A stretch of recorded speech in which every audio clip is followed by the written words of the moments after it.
Hello, good morning, everybody. Thank you very much for being here. It's the squad announcement press conference for the upcoming CONCACAF Gold Cup prelims against St. Vincent and the Grenadines, March 21 at the Arnasville Stadium in St. Vincent and March 25 at Sabina Park in Kingston, Jamaica. We're joined with the head coach of the Jamaica senior men's national team, Coach Steve McLaren. Before our coach gets into some opening remarks, we're going to show on the screen quite briefly the squad, and then Coach McLaren will get into some opening remarks. After Coach McLaren's opening remarks, we'll put the squad back up on the screen, and then we'll go into the question and answer segment. So just to run through the names for everybody. Goalkeepers, Shaquan Davis, Andre Blake, Jamali Waite. Defenders, Richard King, Ethan Pinnock, Kyle Ming, Christopher Ainsworth, Dexter Lembikisa, Amari Bell, Joel Latibaudiere, Fitzroy Cummings. Midfielders, Isaac Hayden, Joshawn Anglin, Bobby Reid, Sule McCullough, Casey Palmer, and Tyreek McGee.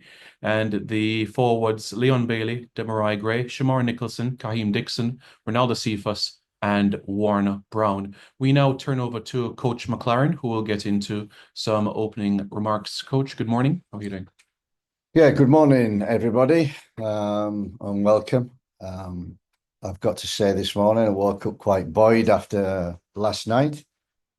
Great night at the National Stadium. Cavaliers against Inter Miami. And what it was to see the stadium full house. I know we nearly got it against the USA, but to see a full house, that's the goal. I said to everybody, all the staff, everybody I spoke to this morning, that's the goal, to fill the stadium. So it was great to see. What a great game. Spirited, I thought, performance from Cavaliers.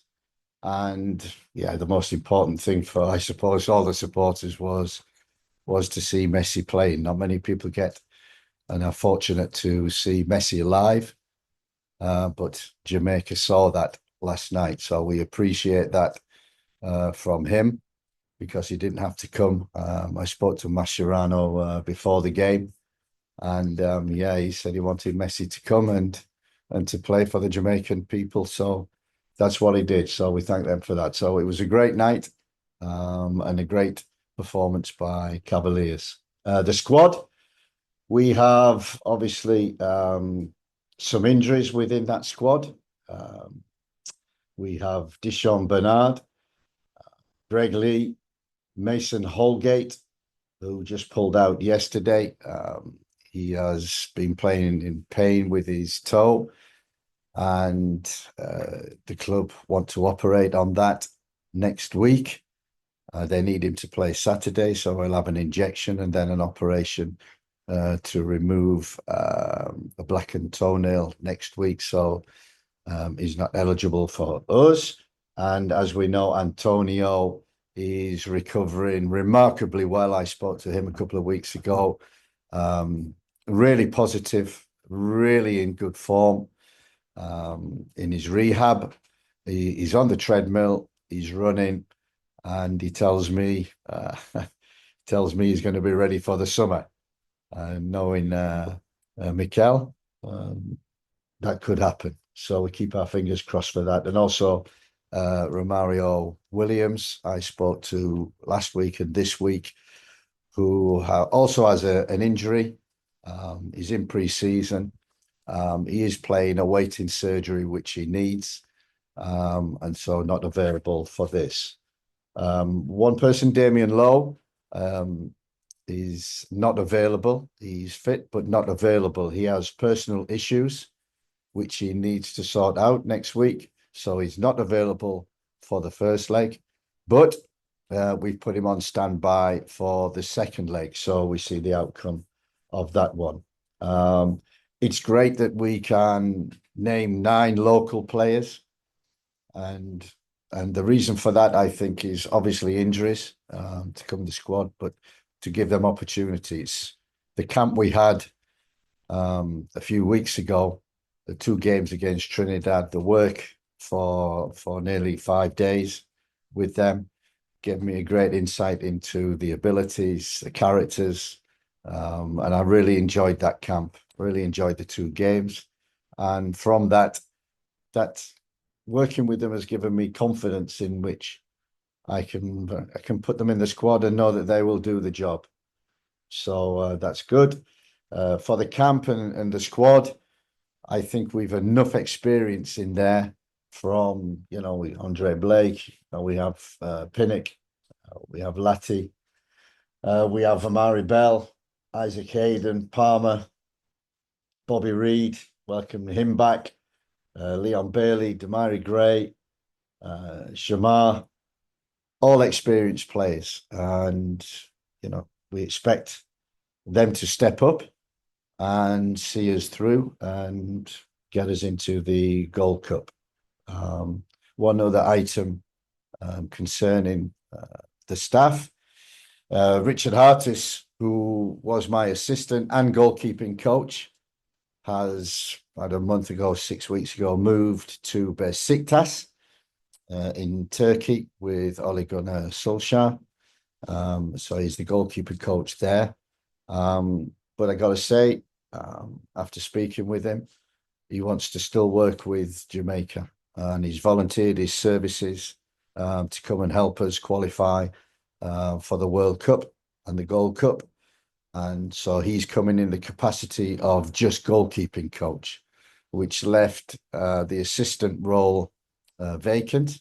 And I filled that with Paul Simpson, who you might have seen in the last camp for the local players. Paul, yeah, we played together. I coached him. He's been my assistant twice at Derby and Newcastle. And what he brings is unbelievable experience of actually winning a World Cup for England, under 20s World Cup in South Korea in 2017. So he knows what it takes to qualify for a World Cup, and he knows what it takes to win a World Cup. So his experience will be invaluable in helping myself, the players, the staff, and the JFF to accomplish our goal. We come up next week in this camp against St. Vincent and Grenadines. What do we know about them? We've watched them for 6 games in Bonaire, Montserrat, and El Salvador, twice each. So we've watched 6 games. And this is not going to be an easy game. El Salvador, they beat them at home, and they should have beat them again, but conceded a last-minute goal against. But they had 2 great games against El Salvador, and yeah, we know the team has got good attitude. They play with each other regular, so they know each other. They've got a great spirit and great attitude, and players in the front 4 who can hurt you. My first job is to make sure that we don't approach this game complacently.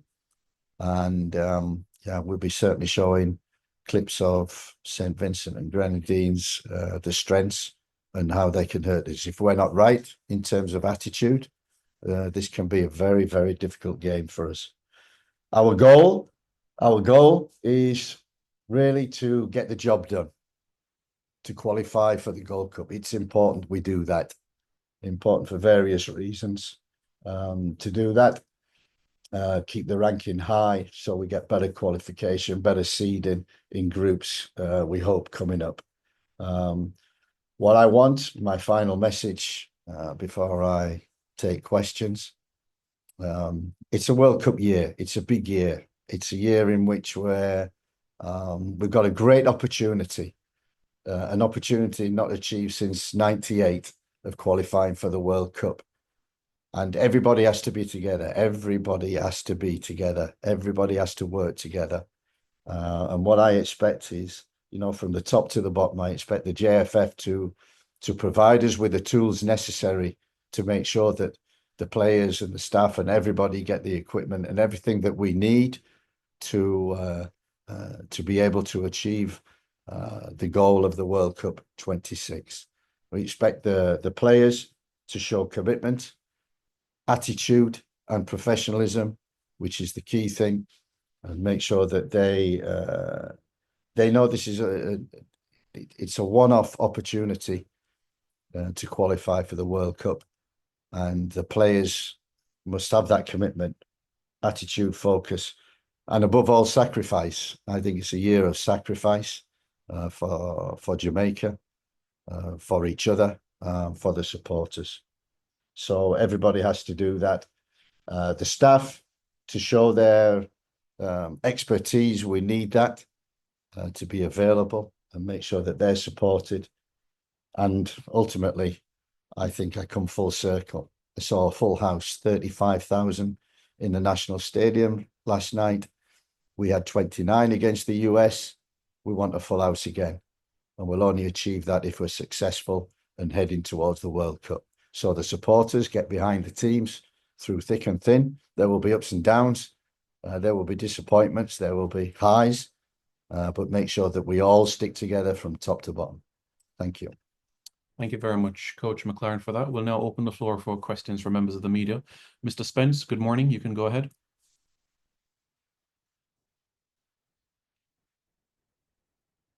Please unmute, and then you Coach, can you hear me, Coach? Go I ahead. can, yeah.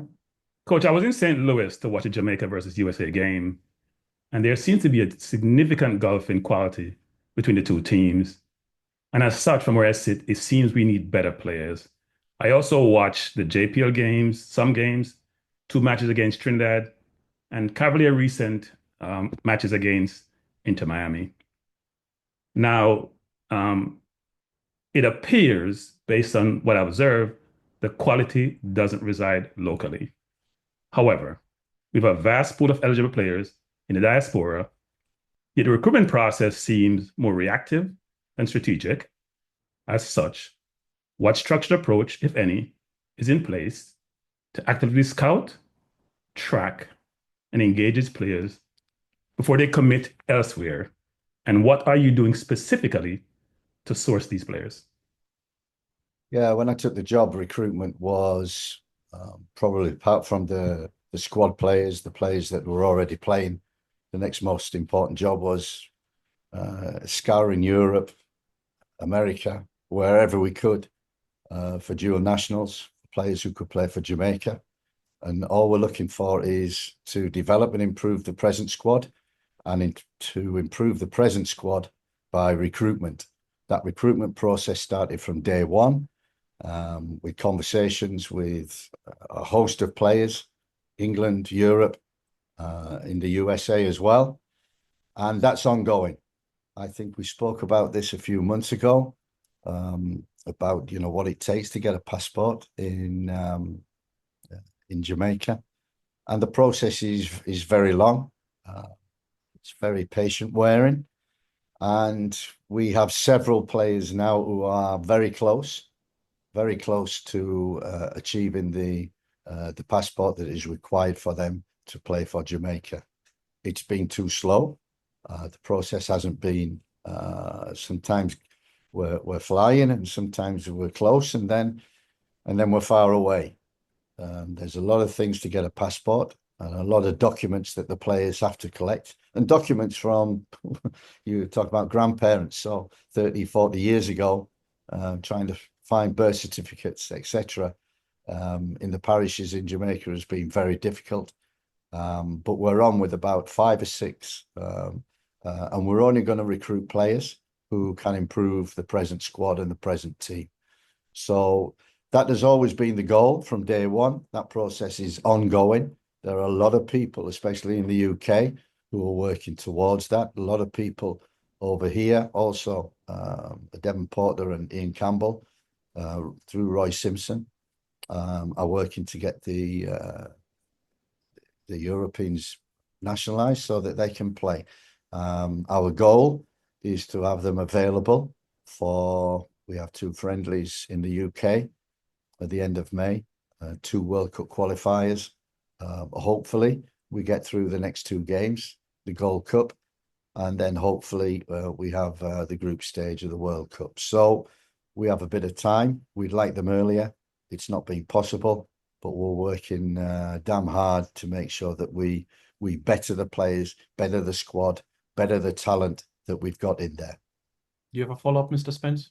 Yeah, I do. I just watched the press conference with Thomas Tuchel, the England press conference, and he was asked the question about the working arrangement he has with the England FA.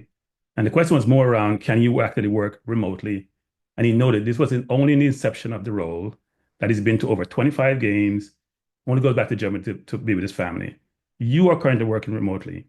Can you truly be effective in your role working remotely? And do you go out to see potential recruits and go to a number of games to watch them to see if they can add value to your team? Yeah, that's exactly what I do and will continue to do. Thank you, Mr. Spence. Matthew, go ahead. Hi, good morning, Coach. Can you hear me? Go I ahead. can, Matthew. Yes. Good morning, Simon, as well. Coach, Lewis Baker, he was recently recalled from his loan at Blackburn, and he's been in fine form for Stoke this year. What, if anything, can you tell us about your recruitment for Lewis?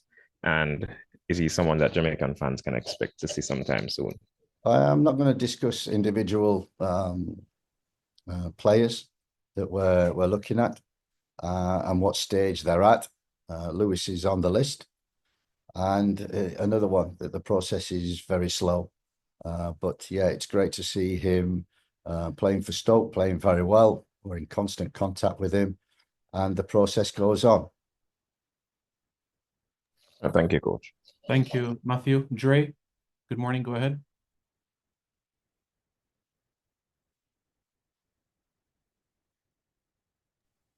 Hey, good afternoon, Coach. This is Dre from Dre Anyweather Sports. So, how much of an influence did the caliber of opponent have on the selection of this squad? And I have another question after that. We know this is going to be a difficult game. So the squad that we pick is the strongest that is available to us at this present time, what I think, and a squad that is good enough to get the job done. It's with experience, players who have played regular. We welcome back a lot of players who haven't played for us since October, like Bobby Reid, like Ethan Pinnock. So we're confident that we can get the job done with the squad that we've got, and it's the strongest squad I believe that we could pick.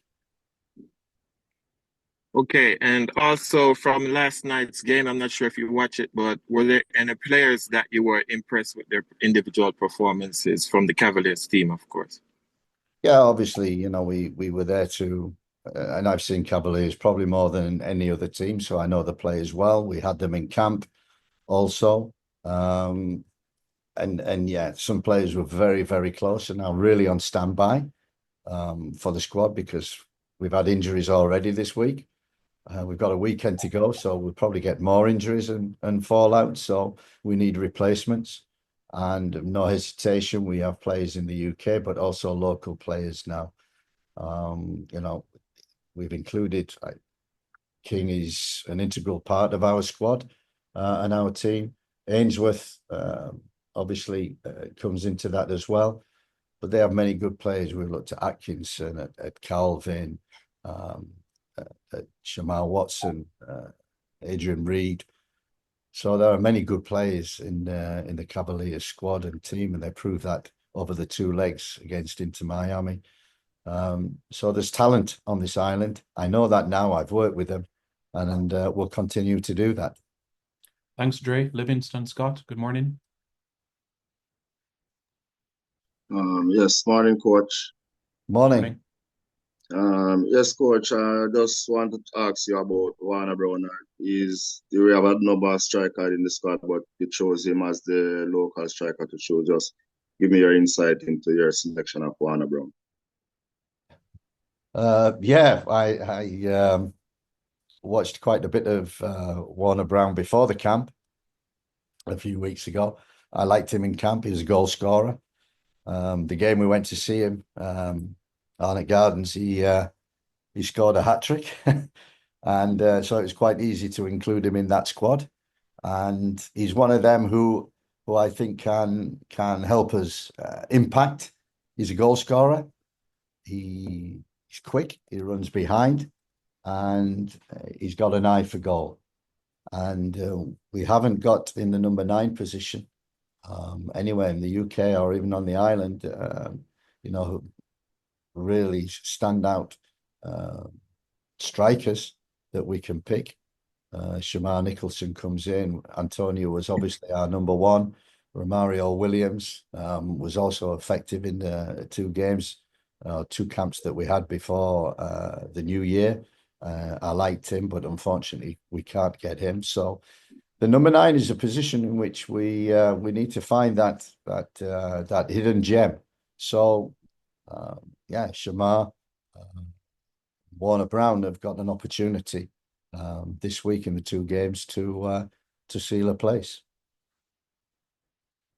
Okay, thank you, Just Livingston. want to ask, coach, just as I said, a lot of local players in the squad. Will we get to see a mix? Are you showing some confidence in some of these players? Yeah, absolutely. And looking forward to we have join up on Monday. We have 3 days preparation, which gives us good time to look at the players and find the right balance of the team. And as I say, it's not those who start, it's also the finishers. So it's a squad game, and I believe we've got a strong enough squad to get through. Thank you, Livingston. Simon Stone from the BBC. Good afternoon, Si. Simon, Hope you're okay, mate. Hope you're okay. Good to see listen, you. I'm good. Just got a couple of questions. I mean, first of all, did you say you were playing a couple of friendlies in England at the end of this season? And also, what conversations have you had with Michail Antonio? Because obviously when the accident happened, it looked horrific, and a lot of people wondered whether he would actually play again anyway. From what he's saying, he sounds pretty confident that that's going to happen. And do you think he's capable of playing at international level this summer? Yeah, he certainly seems to think so.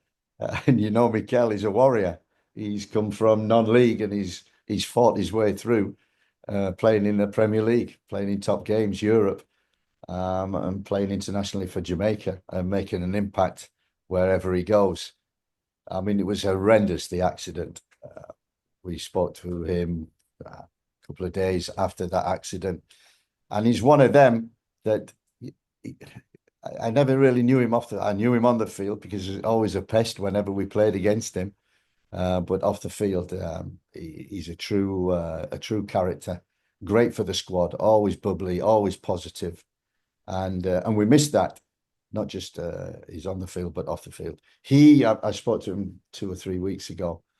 He's on the treadmill. He's running. He's looking to go out, and he's confident that he will come back, and he's aiming to come back for the summer period, or hopefully our World Cup qualifying group, which will be September, October, November. So that's his goal. The one thing that he said he's got motivation, and when warriors have got motivation, they tend to achieve their goal.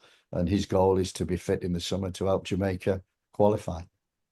Thank you. And just, I know you don't want to talk about individual players, but is there any update on the Mason Greenwood situation? Not really. The ball is in his court. He knows that. He's settling nicely in Marseille, despite some run-ins with De Zerbi just recently. But he's loving his football. We're in contact all the time, him and his family. And I'm very confident that he only wants to play for Jamaica. So every conversation is, I only want to play for Jamaica. And it's up to him when he wants to move forward with that. And I think we are at the present moment. Thank you. Thank you very much, Si. All right, Jason Hall, good morning. Good morning, Simon. Good morning, Coach. Good morning, everyone here. My question, obviously, to Coach, I had a question on Ravel Morrison. He was added, of course, for the second leg of the USA match for the Nations League, but was an unused substitute. Was he in consideration for selection for this squad and just didn't quite make it? Or do you have anything to say on Ravel? Yeah, I mean, I know Ravel, and we brought him in and we thought he could impact. We had injuries, and there was, I think, a question earlier about the golfing quality ourselves in the USA, which was apparent, especially in that second game. We missed a lot of players for that. Holgate was out, Pinnock was out. We didn't have Antonio. We didn't have Bobby Reid and Casey Palmer in the second. So we were down on half a team of quality. So you could see that gulf. Them players have come back in, and we're looking to keep that strength. Okay, thank you. And my next question is more about the local contingent. We have 9 players from the JPL in this squad of 23. In the past, when we have picked local players, you have kind of made mention that you've kind of leaned on your staff that might be more familiar with the players. Where would you say you are currently with your own knowledge of the local players? And is it a case where now you feel confident in making these decisions? Obviously, you're going to lean on your staff as well, but maybe not as much as before.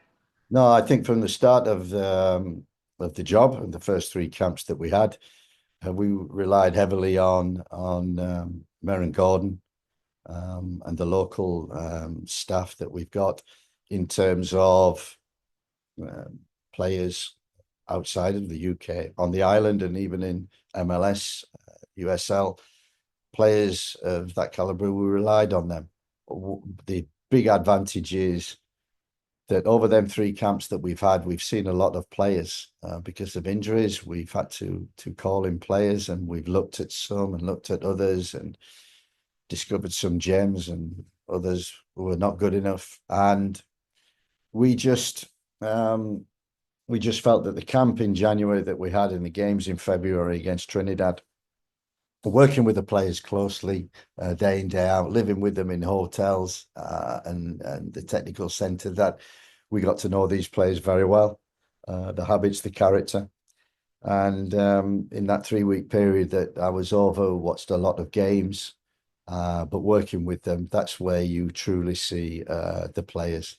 So it was great, that camp, and great working with them. And you're absolutely right. That gives me confidence that I didn't have before in terms of the quality and the character of local players. Now that I've seen them at close hand, no hesitation in putting local players in who I think are the best for the job, best for the squad, and especially for these 2 games.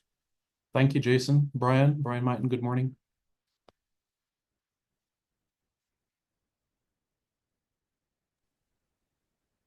Yeah, good morning, Simon. Are you hearing me? Yes, I am. Go ahead.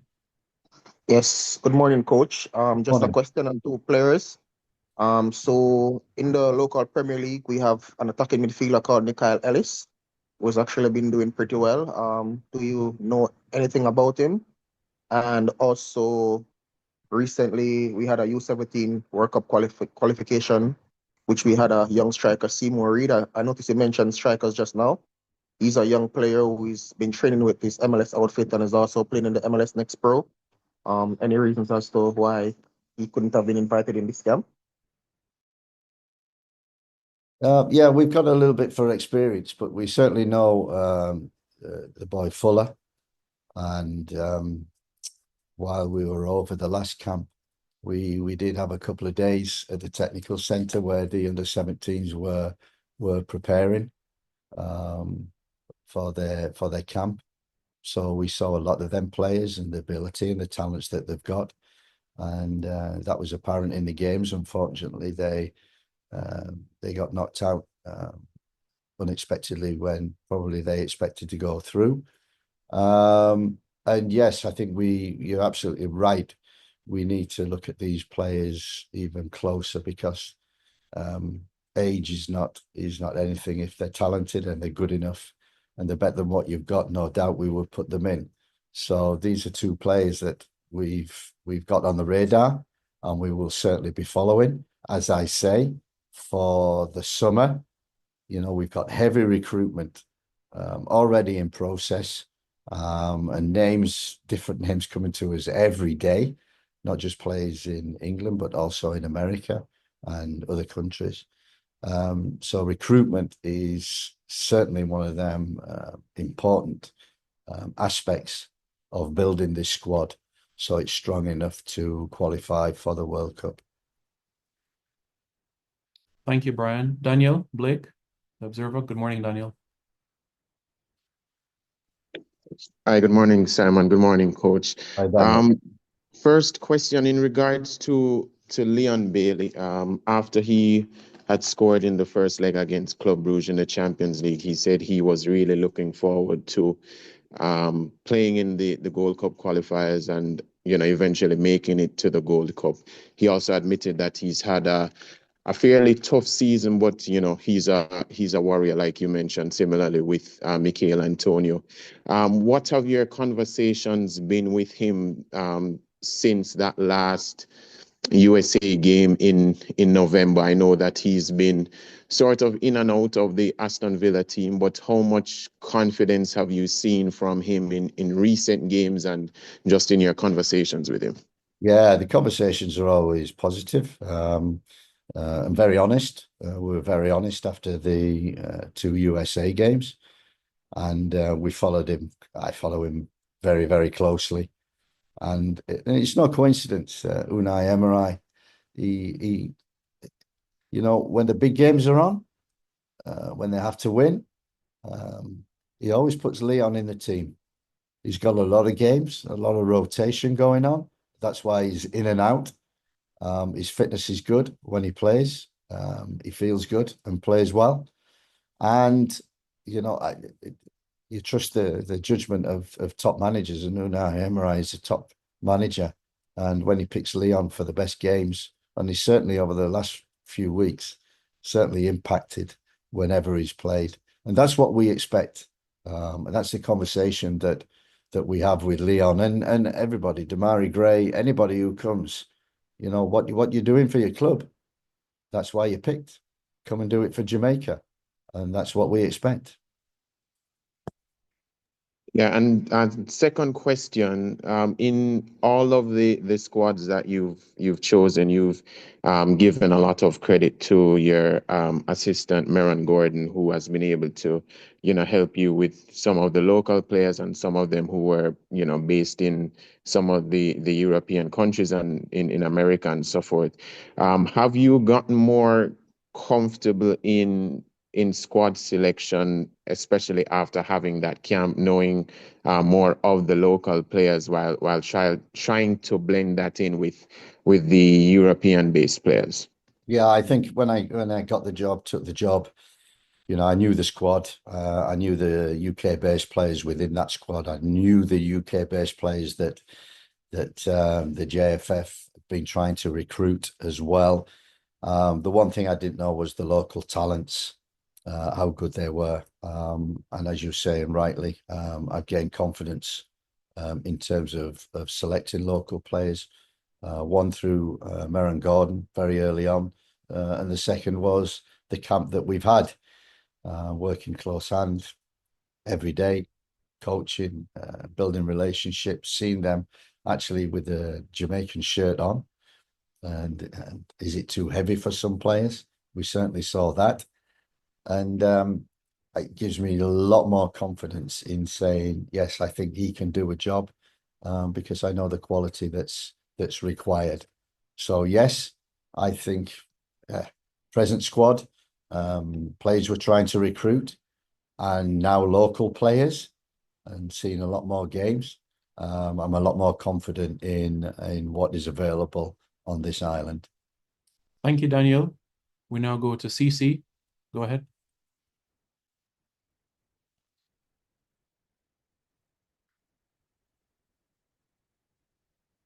CC, good morning. You can unmute. Yes, I have unmuted. Sorry about that. Good morning, coach. Good morning. You heard me, coach? Good morning. Yes, I can. Yes, so coach, my question surrounds the fact that when you mentioned about number nines, right? And not being limited option. But there's a couple players that I think seems to be the forgotten soldiers of Jamaican football in even the fact I think you have a Trivante Stewart right now who plays in the Serbian top league. He's played 90% of the games. I think he's been 24 games, 7 goals, 3 assists. That's 10 goal contribution. I haven't really seen him gotten a call up. I think there was a situation surrounding him around about the same time with Leon Bailey. I would like to know if he's being looked at or being considered in future, and as well as the young man Shakwani Satchwell, who is also 20 years old, can play the position of centre forward, left winger, second striker. Yeah, we're monitoring all the players around Jervis, Serbia, Israel, as you say, Van East. We know well. Yeah, we're monitoring them all. We know them all, and through the facility of Y Scout, we're very fortunate that we can see any player around the world. So yeah, and we're getting names every day. So if you've got names, mention them to Simon. We certainly check everybody out.